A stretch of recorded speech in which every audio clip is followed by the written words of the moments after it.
Ayan, paalis na si Love. We're gonna be... She pooped. Turn that off. She pooped. She didn't poop. I'll just check it later. Check it now. She got poop in it.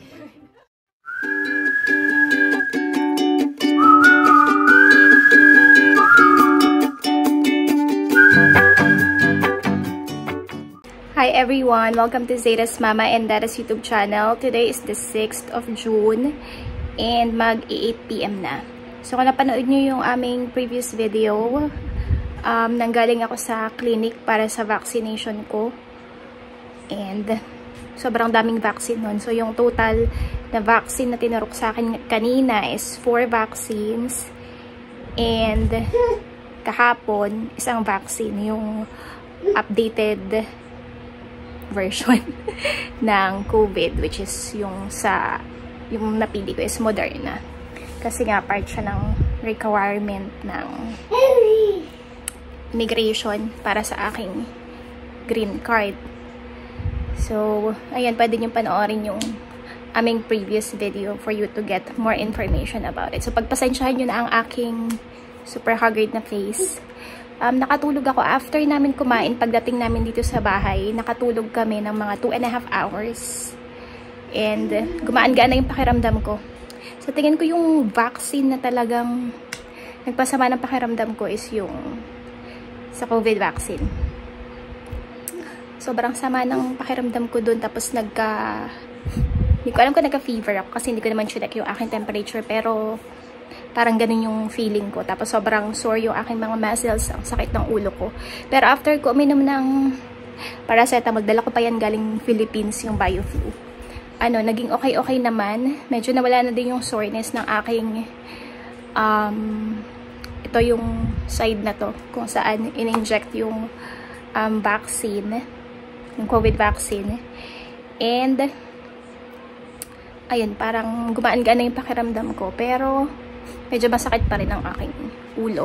Yung kaninang mga tinurok sa akin, yung 4 vaccines, parang wala siya masyadong, hindi magandang side effect.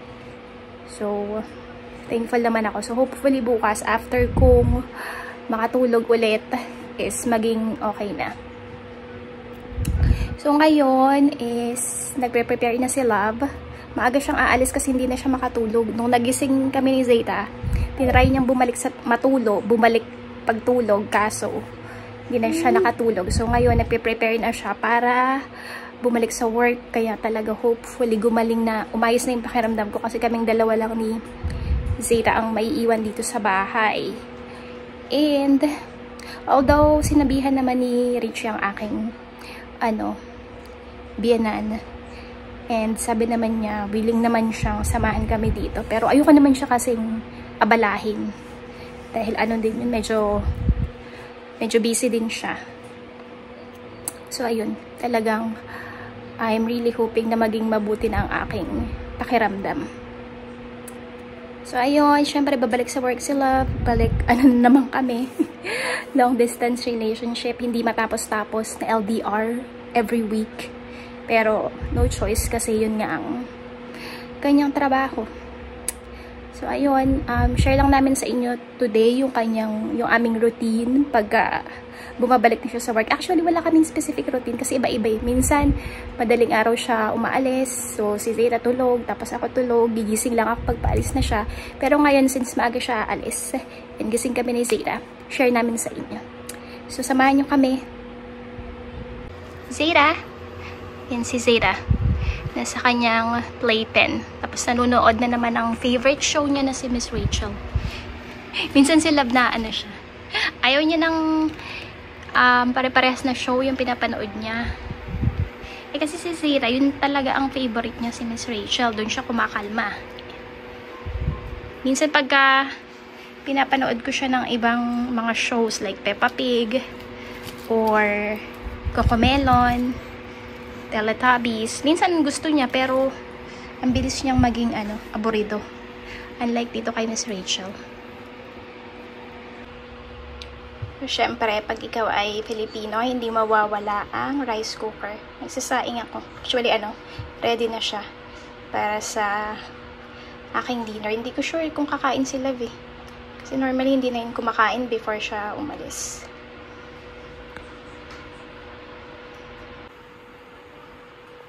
So, ito yung chicken curry na niluto ni Love kahapon. Iinitin ko siya for dinner. And ano to? Baka kainin ko na to ng ilang mga days. 2 to 3 days. Pinagluluto niya ako lagi before siya umalis. Tapos init-init lang ako.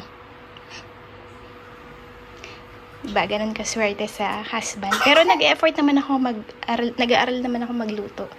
Pero yun nga, most of the time before siya umalis, lagi niya akong pinagluluto. Tapos yun, iinit-init ko na lang siya.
So, konti lang yung iniinit ko kasi nga, hindi naman yata kakain sila. Para sa akin lang to. So, sinusubuan ko lang ng konti-konti si Zayda. Ano ito? Hindi ko alam, nasabi ko na ba? Curry, pork curry. Kaya super thankful din ako sa aking husband kasi nga, lagi niya akong pinagluluto ng pagkain. Make sure niya na hindi ako magugutom. Kasi alam niyo, tamad talaga akong magtuluto. Sabi niya, you're gonna starve to death if I'm not gonna make food for you. Although, syempre, pag wala akong pagkain, talagang no choice. Nagluto talaga ako.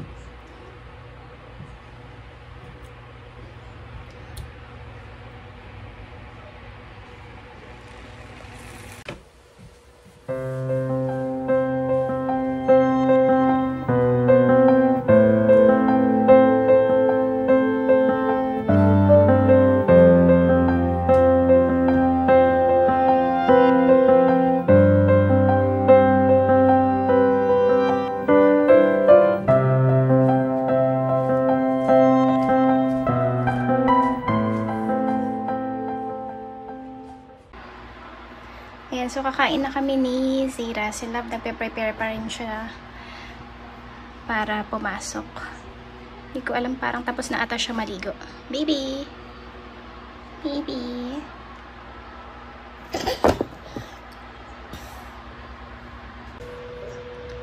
Tapos ito yung isang rose na tinanim ni Love. Nagbulaklak na. Bubulaklak na yung rose na tinanim niya. Ba yan? Ano talaga ako, disoriented. Super sama ng pakiramdam. Ang bango niya. Kasi isang isang piraso pa lang. So, ayan na si Love, nakapag mukhang ready na siya to go back to work. Pagpasensya niyo na ang aming bahay, magulo siya talaga. Love, can you just stay at home? No. Why? Tell them how much money we spent today.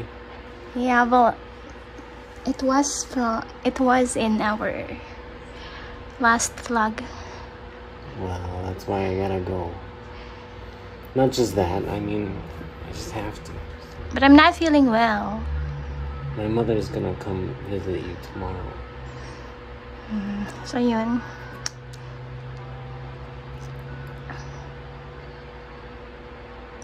Zayda, look at the YouTube. She's not on the frame. Zayda, Mama. No, I'm busy watching Miss Rachel. Busy siya panoorin si Miss Rachel.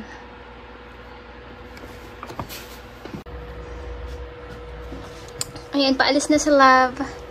We're gonna be... She pooped. Turn that off. She pooped. She didn't poop. I'll just check it later. Check it now. She got poop in her diaper. She's naughty, I guess. Turn that off. It's okay. I'll just... It stinks.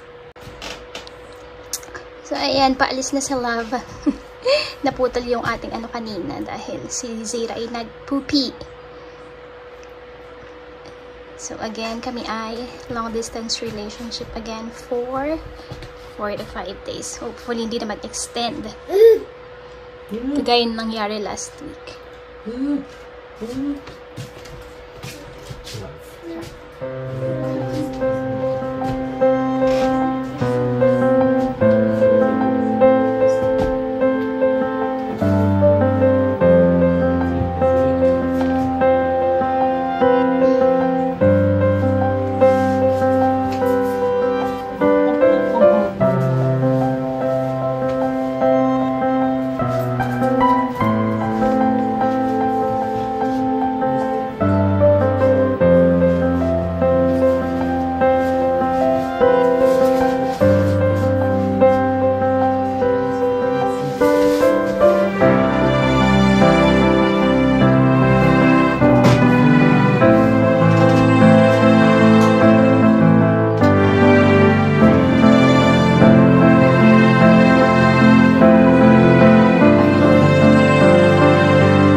So, ayun, nakaalis na si Love. Maghuhugas lang ako ng pinggan. And then, ayun, magpe-prepare na kami. Babalik na kami sa pagtulog ni Zira. So, ayun lang for today's video, guys. Thank you so much again for supporting Zira's Mama and Dada's YouTube channel. See you again soon. Say bye-bye, baby. Ay, tanggalin yung binky niya. Say bye-bye. Baby, say bye-bye. Bye-bye. No.